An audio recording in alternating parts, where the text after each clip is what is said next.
everybody. Welcome to another episode of the Crime and Coffee Couple. My name's Allison. And my name's Mike. Hello, Mike. Yeah, what's up, girl? What's up, what's up? Well, I mean, we're making the grand debut of the new wallpaper that you put up that I had nothing to do with. Yeah. Yay me. You had nothing to do with this mix. How about that, folks? Some of those calling me out saying you're not going to have anything to do with it. I got through with it, okay? Because I had to work, is what it was. He had to work. Well, you know, so once Allison gets something in her head, as you all know, it has to be done immediately.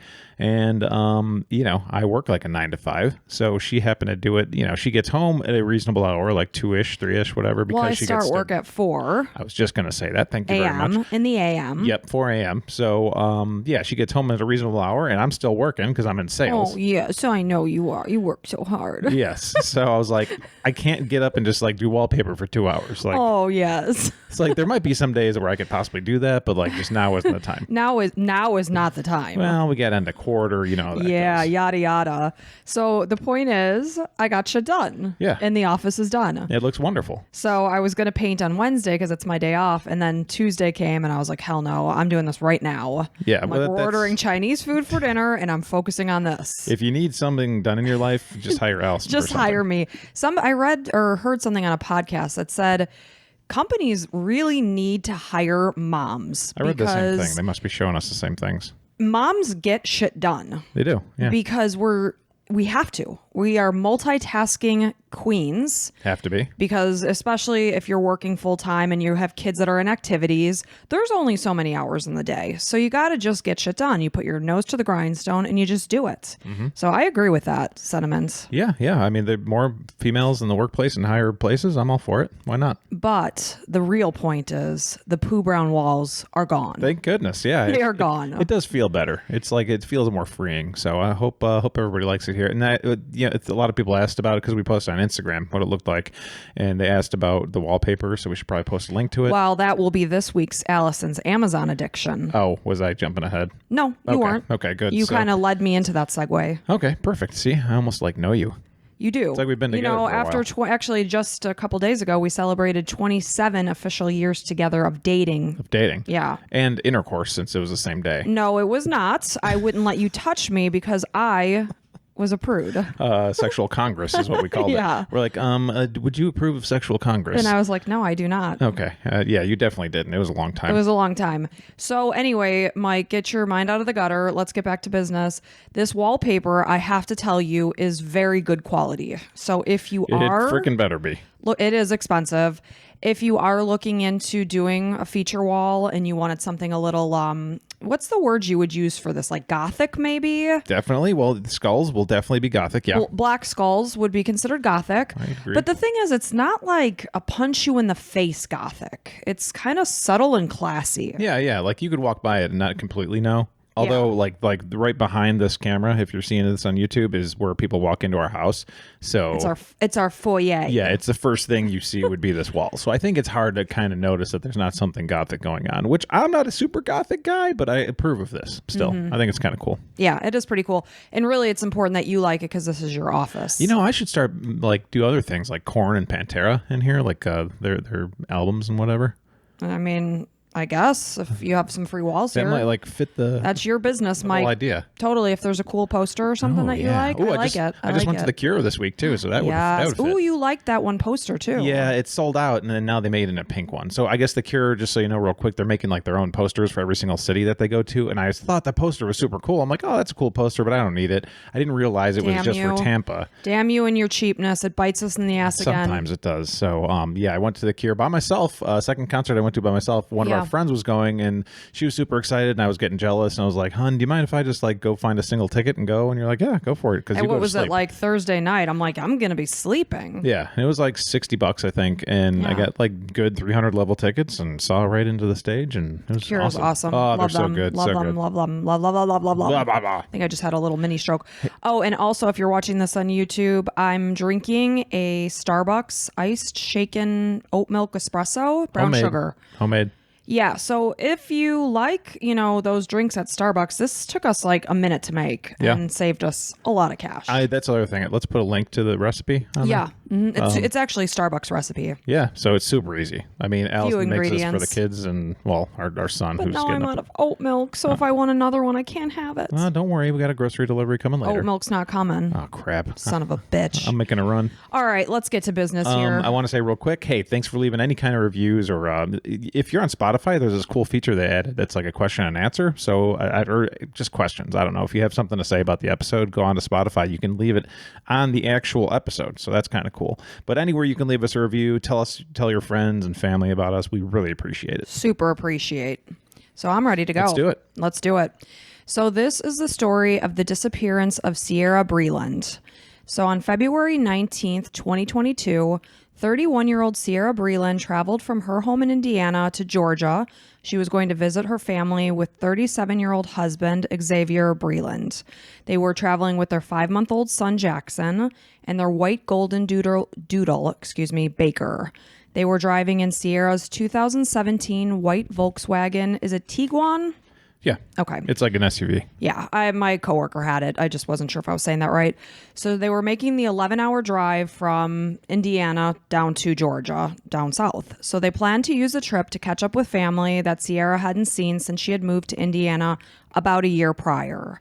So Ciera was born on January 10th, 1991 in Georgia to parents Nick and Kelly Locklear. She attended the University of Tennessee. She went on to law school at Florida State University. She became a lawyer. She was specializing in insurance defense while working in Atlanta, Georgia. So Kelly's mom indicated that Ciera had overcome some health issues throughout her life when she was younger. She was a very happy girl. She was energetic and she pushed through these obstacles. She was very loving. She was extremely driven, as it would be to become a lawyer. It's not easy. Yeah, I took a couple legal classes and those were a snooze fest. But yeah, when I start to get into the law parts of these cases, it's like right over my head. You got to be very detail oriented. And I am not. So clearly she was. She was a smart girl. She was very driven. So her mom said that Ciera was a Georgia girl through and through. And her dream was to live and work in Atlanta someday. So she did start with that dream. She was working out of Atlanta. So despite her career focus, she always made time to prioritize her family. She always wanted to be close to them. She would call home to catch up. Her mom, I believe, made a comment that she would sometimes talk to her dad as much as 5 or 6 hours a day on the phone. That's a lot of time. That's a lot. Like, I am just not a phone girl. I do not enjoy talking on the phone. I almost feel like I barely have 5 to 6 hours of wakefulness after, like, working out, sleeping, cooking dinner, doing like work and stuff. Like, there's not much time left after I guess if you put your earbuds in and you walk around talking to somebody, it's different. Yeah.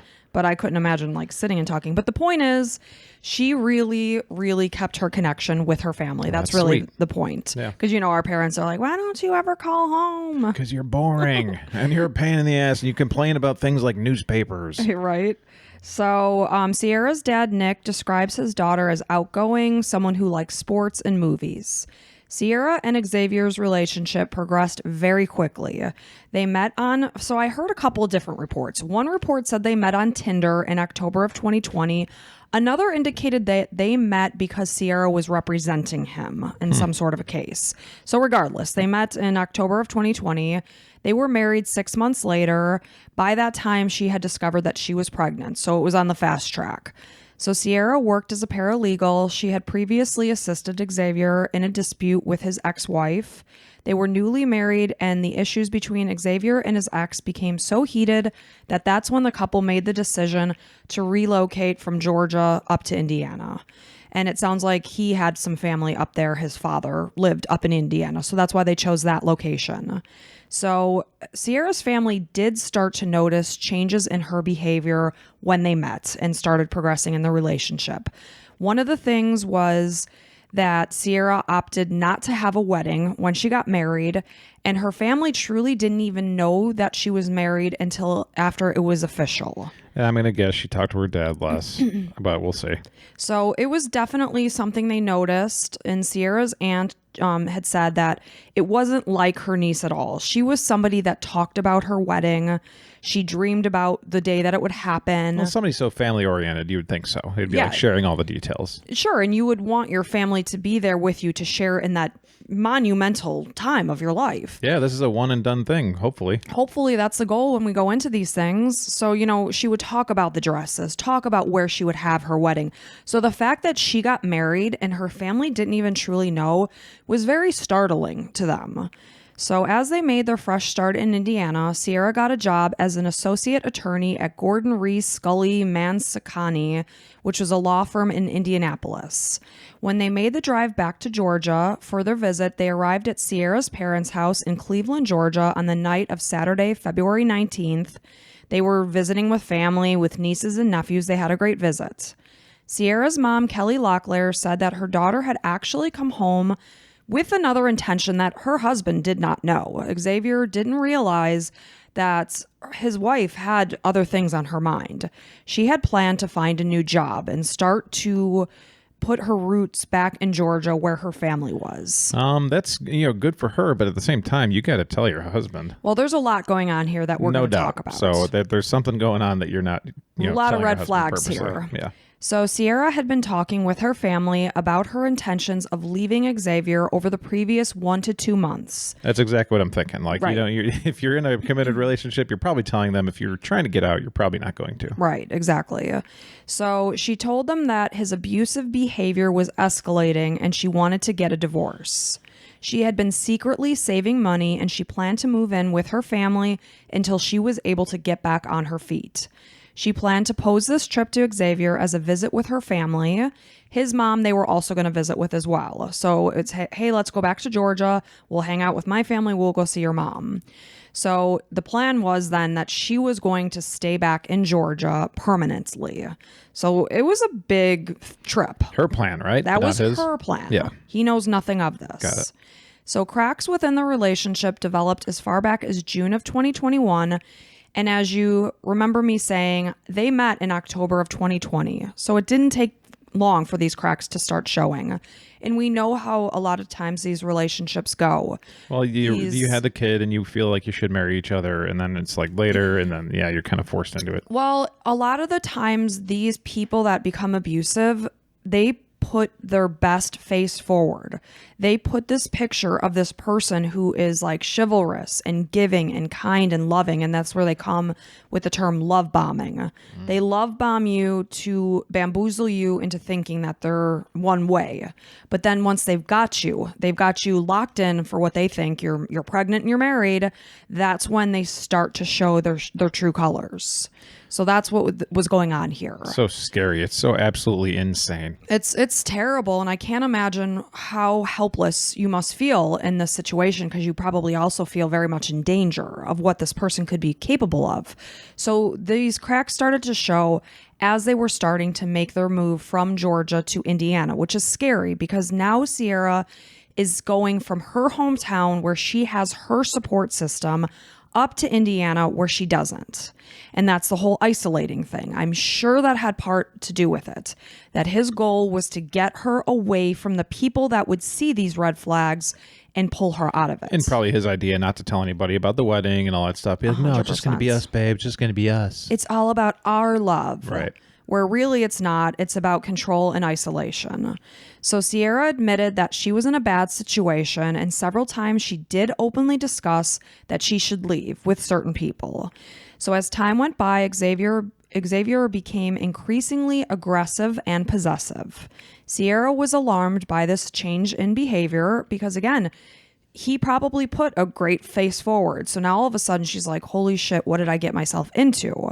So she's starting to get the wheels in motion of like, I need to get out of this relationship.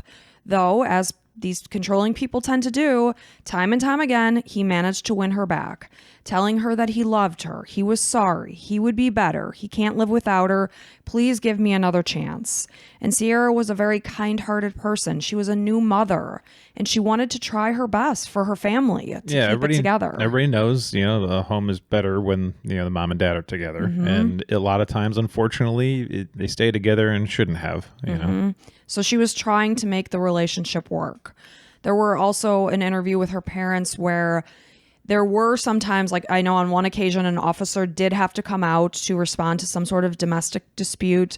And the officer was very concerned because he could see that Ciera was trying to make excuses for Xavier so that he didn't get in trouble, because then of course it's going to be on his record. And the officer made a statement like, she's in trouble here and this can get bad very quickly. Something bad can really happen in this situation. Well, police officers see that a lot. I mean, that's usually what they're being called for, some kind of domestic disturbance, right? Right. So they're trained, I would imagine, to identify these sort of things and see it in her eyes, be like, yeah, she's not in a good place. Right. And really a big thing was her son. She's got this brand new baby. She was terrified that if she sought divorce, they would then have joint custody and she would have to leave her infant alone with him, and she didn't trust him, what he could possibly be capable of. That's sad. So their son is 5 months old at the time of this story. His name is Jackson. And I will tell you, if you read our blog, there's multiple spellings of his name. It's the classic Jackson or Jaxson or something like that. So anyway, hopefully I got it right, but there was a discrepancy there. So basically she had been waiting for a calm moment to make her move, but the moment just never seemed to come. She was very scared, and rightfully so. So Xavier was also physical with Ciera. He would shove her into things. He would throw things at her even when she was pregnant. And then even later when she was holding their infant child, he would throw things at her. I cannot respect any man that does that kind of stuff, man. Like, we're bigger, we're stronger. Just like lay your hands off unless you get attacked or something. That's the only time you can defend yourself. It's like, especially a pregnant woman, like that's insane. That's like the most like fragile thing in the world as far as I'm concerned, is like pregnant women can do whatever the hell they want because they're holding a human inside of them. Right. But they say that pregnancy is when a woman is the most vulnerable for being put in danger. Really? Yes. That's so sad. It is sad. Like in all these guys, they never want to fight like another guy. It's like always a woman, and it's like, and she's tiny. Yeah, I'm sure. Not that women are lesser. It's just we're built bigger usually, and it's like such an easy target to like go after a woman. He's a coward, clearly. I mean, you're gonna hit somebody that's 5 feet tall and pregnant with your child. What the hell is wrong with you? A lot of things. So at one point, he hit her in the face with a gun. He threatened to kill her. He would scream at her. Family said that Ciera was a very smart girl. She never put up with anything from anyone. She was a spitfire. She was a tough girl. And they all encouraged her to leave him and assured her that she had a safe place to go. And thank goodness they were that safe beacon. She did have a safe space to go. A lot of women do not. But still, this was a big decision for her to make, and scary one. So despite the fact that she had this safe place, she was just waiting until she felt the moment was right. Her mom and dad trusted their daughter, and they felt that she would knew what the right thing to do was and when. So they were, leaving it up to her because, of course, they're 11 hours driving distance away. They don't know exactly what's going on up there. They're scared for her, but she's always done the right thing in her life, it sounds like. Like, she's very smart, very on top of things, and it sounds like it's calculated, and it's like, okay, we trust you. Sure. So Ciera began texting her cousin, who was also her best friend. This is Shelby Campbell. So she was opening up a lot to Shelby about the issues that were going on in her marriage. It really started to open up in August of 2021 of like the flow of what was going on in the relationship. She was telling her that she sees things that scare her a lot for her future, and she didn't feel that they were things that she could accept or live with. She came up with a secret code with her cousin in case of an emergency. Ciera said she would call Shelby twice. That would then prompt Shelby to call the police, which is just awful. Like, you think your relationship is so bad that you have to have a secret code to save you. Just awful. And by that time, it's time to get out. Like, I know she's trying to be calculated about it and trying to do it the safest way possible. But if you're getting to these thoughts, and odds are there's somebody listening to this podcast, the only reason I'm saying this is because hopefully to save somebody else, and especially poor Ciera here. I have a feeling it's not going to end very well. And like all these stories, unfortunately. And if you're going through the similar situation, anything close where it's like, I have a plan that, if something happens, something's probably going to happen. Right. And please get out of it while you can. Mm-hmm. So, like I said, they've got this plan, and Shelby indicated that these were just conversations they had via text. There were so many other conversations they had while they were just speaking on the phone about all the turmoil that was going on in the relationship. Ciera had actually recorded videos of Xavier being violent toward her. She did share these videos with her cousin. Oh. She told Shelby that she was genuinely concerned that Xavier was very capable of hurting her. Ciera left her parents' home the next day, which was Sunday, February 20th. She had the intention of just trying to placate the whole situation. She went to her mother-in-law's house with Xavier and the son, which was an hour drive away from where her parents were. This is the Parsons Walk subdivision in Johns Creek, Georgia. She told her family she would be back. So that was the last time they ever saw their daughter. This was Sunday, February 20th. Oh, God. She texted her dad the next day, which was Monday, February 21st at 11:17 p.m. She said she planned to be back at their house the next morning, the 22nd. The next day, Tuesday, the 22nd, they hadn't heard from Ciera. Nick reached out. She said that everything was okay, but she was actually feeling a little sick. Nick reached out to Ciera the next day, Wednesday, February 23rd, to see how she was feeling. He didn't get a response back. He texted again the next day, and again, no response. By Friday the 25th, they began to worry because it wasn't like Ciera not to respond. Shelby, her, cousin and best friend, also wasn't getting any response, and those two were like sisters. And who's Nick again? Nick is her father. Oh, got it. Okay. So Shelby said that one of the last texts she received from Ciera said, "I'm at Xavier's mom's house. He won't give me Jackson, so I'm waiting to get him so I can leave." So it sounds like things were not going very Something's well. happening. Yeah. The next information that family heard wasn't until February 26th.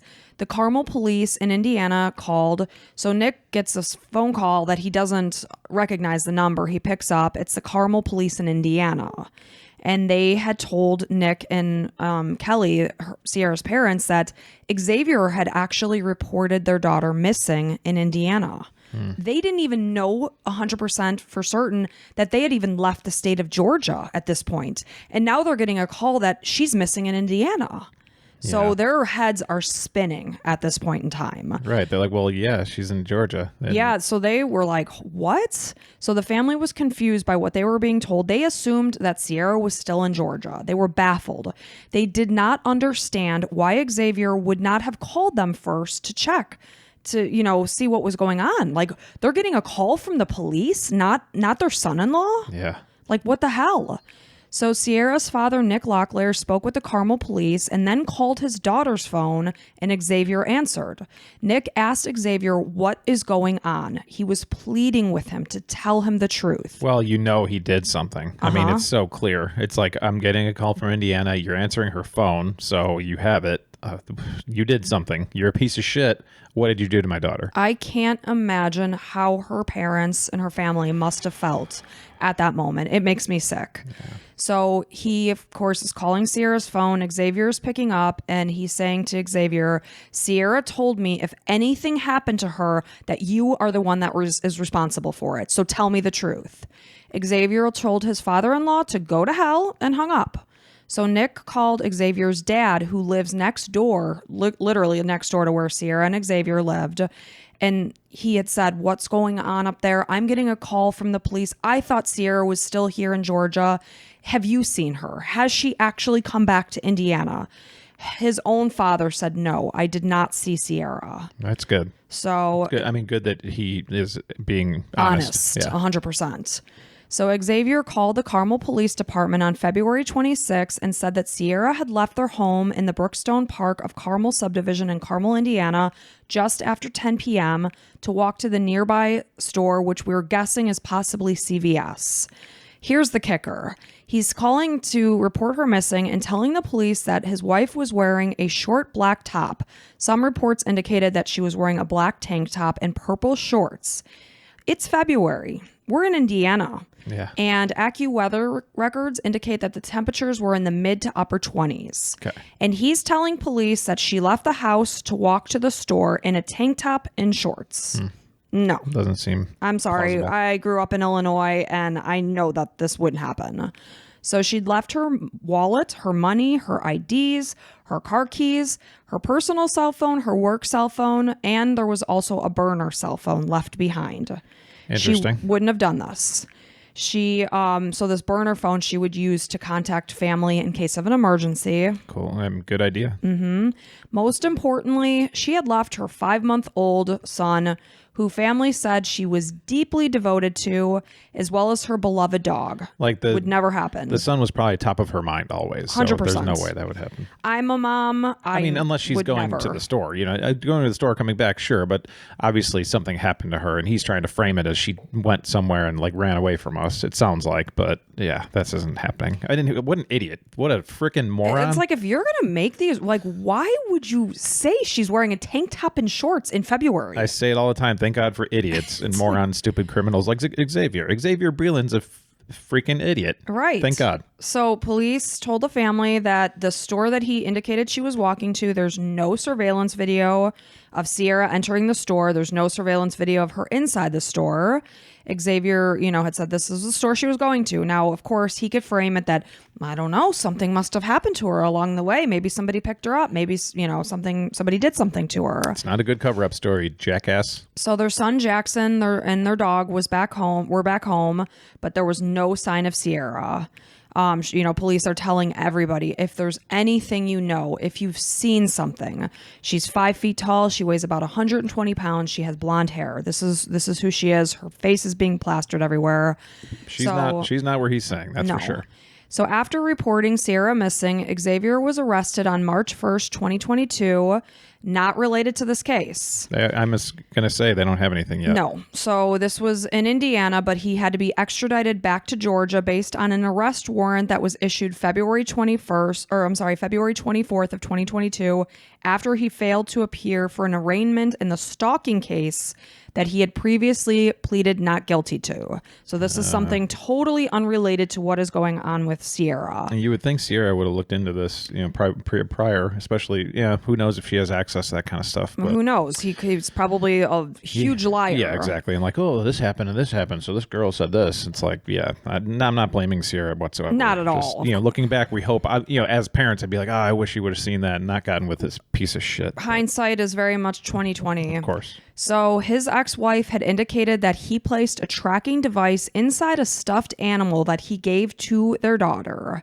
Can you imagine? He's probably texting her with things like, how do you know where I am? I mean, that's kind of smart. I will say that. It's cunning and chilling and disturbing is what it is. No doubt. He's a scumbag that deserves a psychopath. Yeah, but kind of smart. So I'm only imagining this ex-wife is probably like, how does he always know where we are? Yeah, and then she's searching, and then to find a tracking device inside a stuffed animal. She had to be going nuts to try to find that. Be like, how does he always then finally find it? That is very chilling to me. So he has 2 children with his ex-wife. They are ages 6 and 10.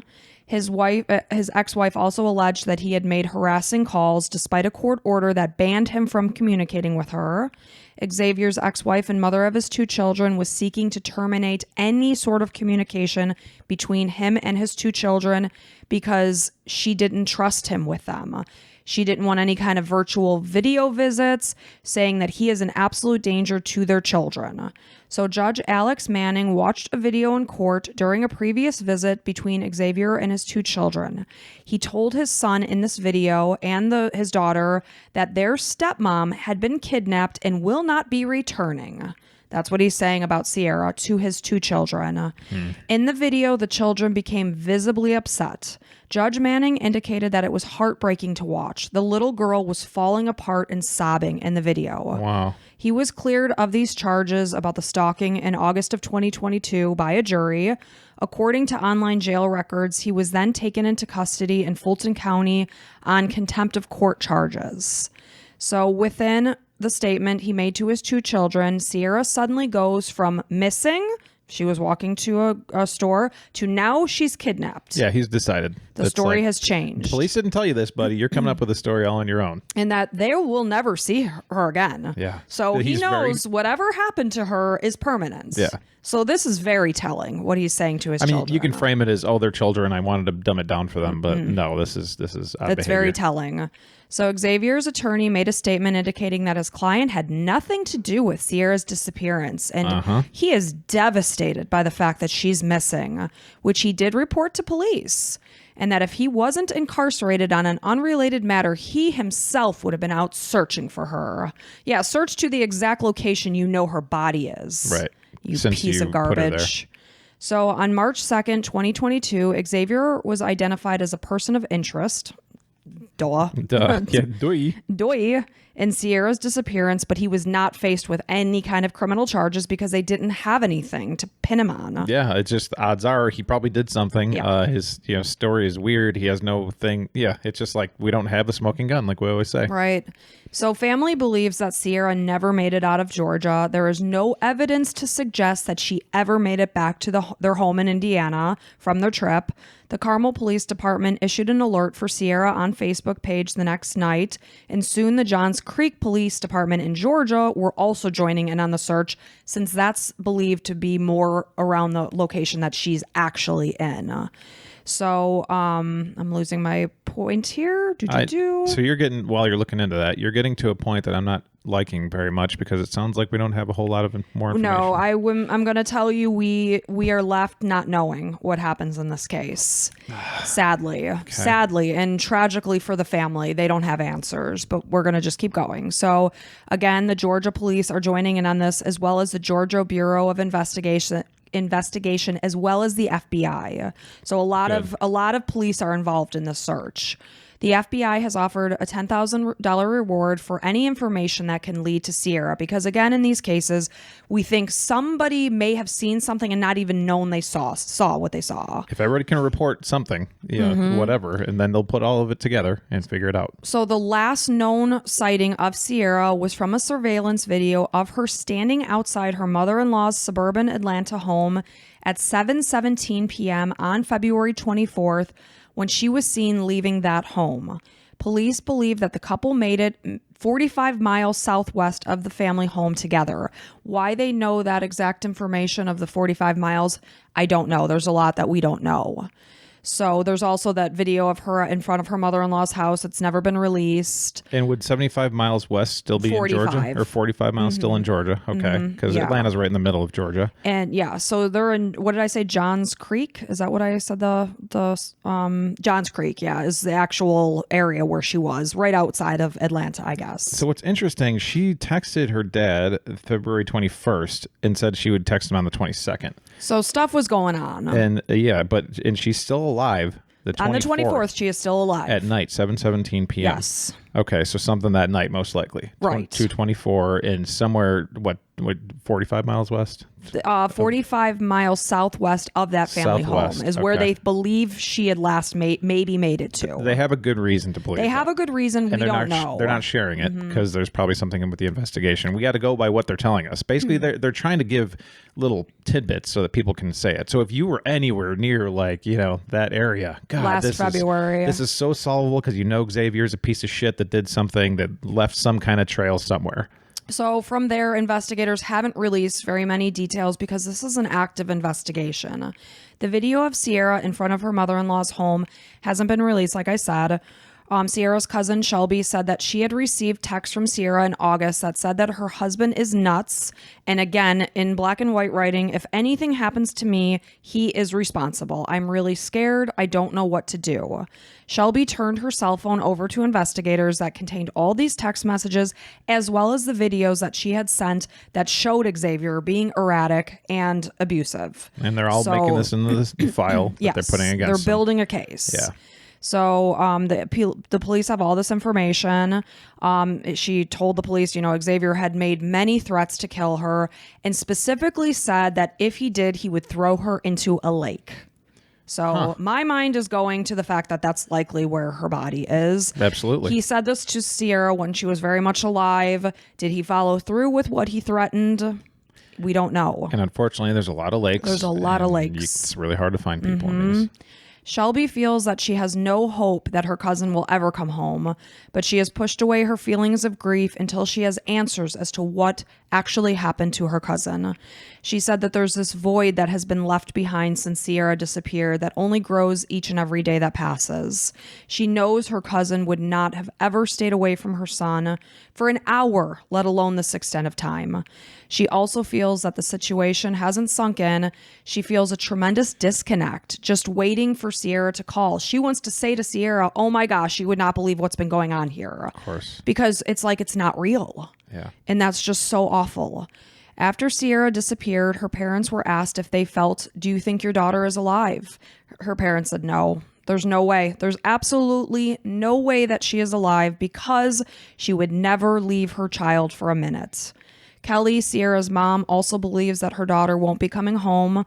She feels that since her disappearance, a light has been extinguished from her life, and that every day, she said, like, I don't ever imagine in my life we won't feel sick with what's going on. Like, how will this feeling ever go away? It's like you're trapped in hell without answers. In November of 2022, Xavier was charged with unlawful possession of a firearm by a serious felon. The charges stem from an incident that happened 2 days after he reported Ciera missing, which was February 28th, 2022. Court documents indicate that there was an accidental discharge of a firearm at their home in Baldwin Lane. There's an investigation that was said that there was some sort of incident that he was moving a Christmas tree in their garage.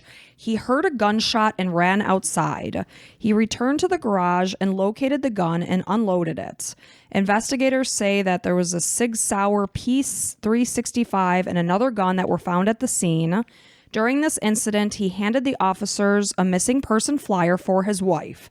He's like, hey, while you're here, can you help with my missing wife? Yeah, I got to make this story believable. Yeah, here you go. As a gun is going off, it's like, oh man. So one makes you think that a gun was involved in Ciera's death. 100%. Well, I mean, he did hit her with it before, a gun. I don't know. Oh what yeah, gun. for sure. He was. I'm positive he's hitting her with a gun. He was threatening her with a gun. I wouldn't doubt if she was like unfortunately taken out execution style and all that stuff. I don't want to. I know. I'm sure her family's constantly going over what it could have happened. Yeah. So court records indicate that he had also been charged with felony burglary charges in 2005. He was extradited from Georgia back to Hamilton County, Indiana on unrelated charges on February 9th. He was released after posting a surety bond the next day, which was February 10th. At his initial hearing, he pleaded with the judge to lower his bond to an amount that his mother could afford. It was set at $35,000.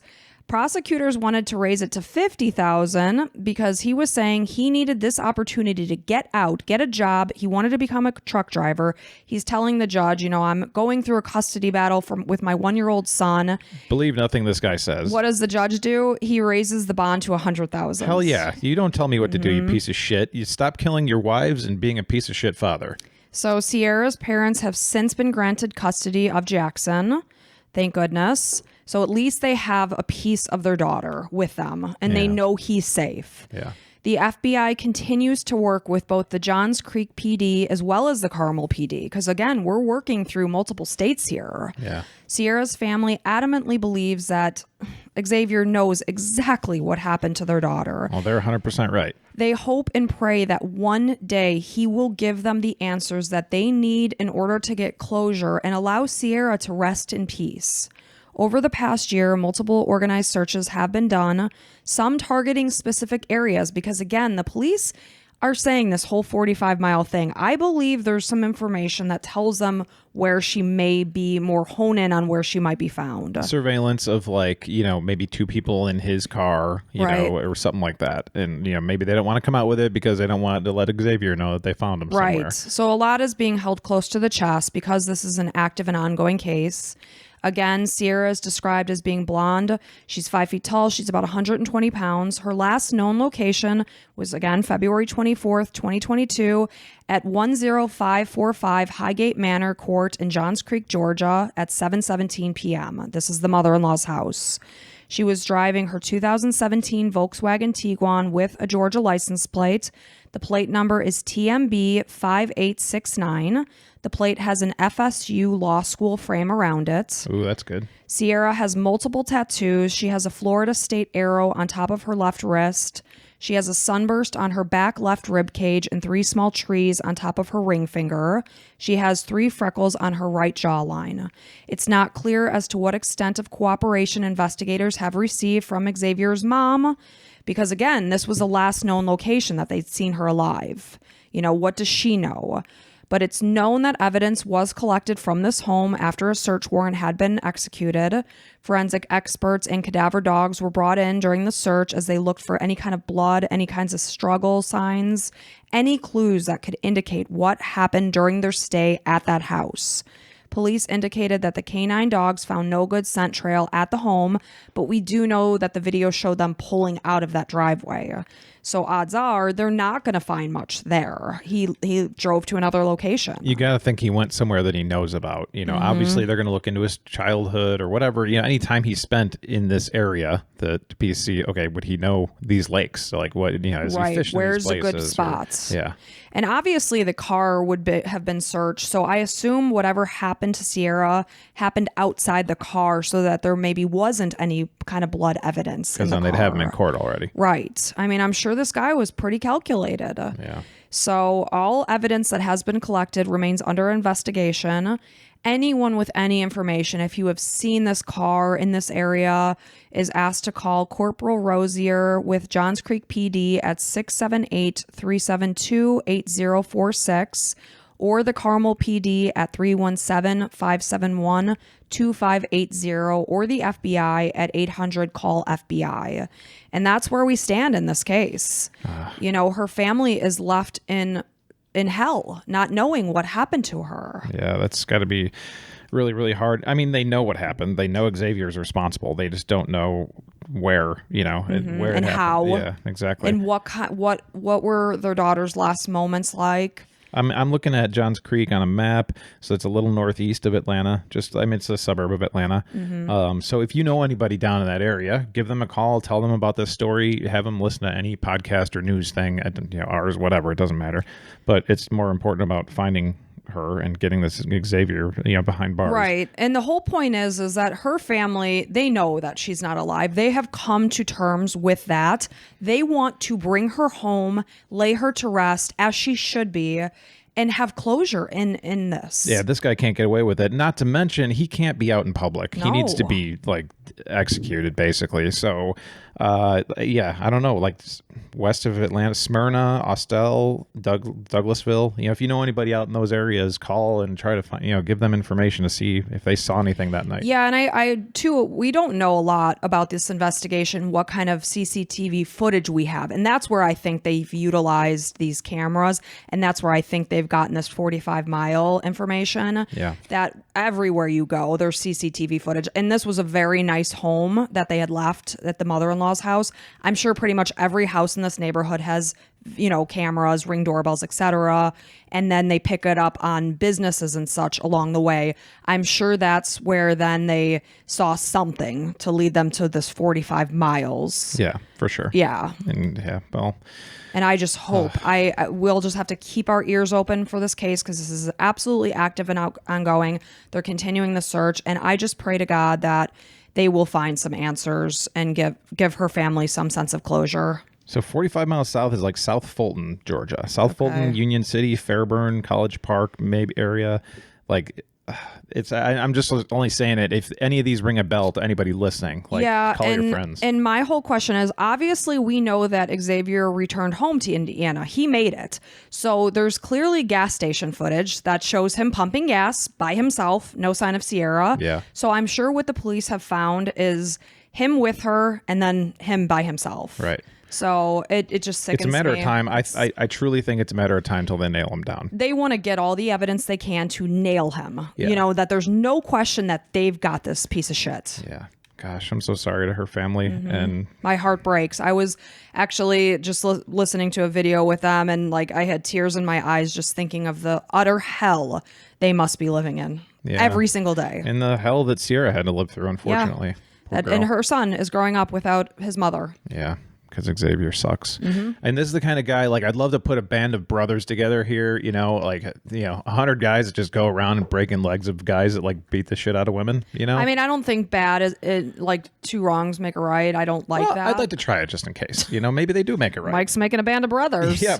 I say just get this piece of shit and get him locked up. Well, here's what I picture, okay? Just let me get this out of my head. So I want to put his legs in between, like, blocks, like 2x4s. Are we talking, like, Misery style with Kathy Bates? 100%. And I want to smash his legs with a sledgehammer at his kneecaps, like right there. Oh man, you are sick. Well, he's a low life. Like, well, I would agree wholeheartedly with that. That's essentially what a grown man, like, hitting a woman that's defenseless is doing. Right. Like you basically have them clamped down because of this love and the bullshit that you're feeding them, and they're believing it because they're sweet and kind-hearted. And kind and loving. They want to believe the best out of you, and you're mentally manipulating them. Well, I'd like to physically manipulate you in the form of destroying your kneecaps and shins and things. I'm not going to cross you. Right. So please don't.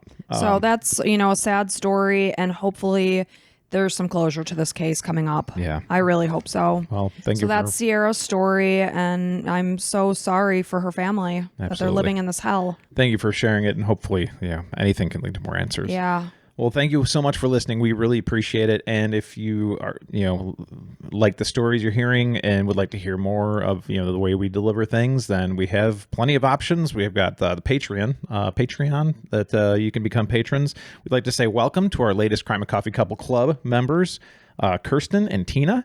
You guys are awesome. Kirsten just joined like less than 12 hours ago. Well, we are so appreciative of you guys. You have no idea. Tina, like last week. So like last Saturday or Sunday or something. So thank you so much. And those are like such like boosts in our weeks. I mean, I can't tell you how much it like elates me when Mike shoots those messages through. It's undescribable. Allison puts in hours of work in all these. Indescribable. Yeah. We'll go with that. And like anybody else, it definitely helps out. Yeah, I'm always tapping away at the keyboard, and you're like, do you enjoy this? And I was like, I love it. I'm always checking on your mental health because I want to make sure that you're still enjoying yourself, and she is somehow some sick way. So, some sick way. Like you like to get the stories out of the people so that other people can hear it, and hopefully we learn or find more information or whatever it may be. Like remember these people. Absolutely. They're human beings, every single one of these people. 100%. These people lived a life and have, a whole story behind them, and we're just telling a snippet of it. But yeah, so again, if you enjoyed this episode, hit the subscribe button on whatever you're listening to us to. Okay, tell your friends, tell your family, we appreciate it. And until next time, bye.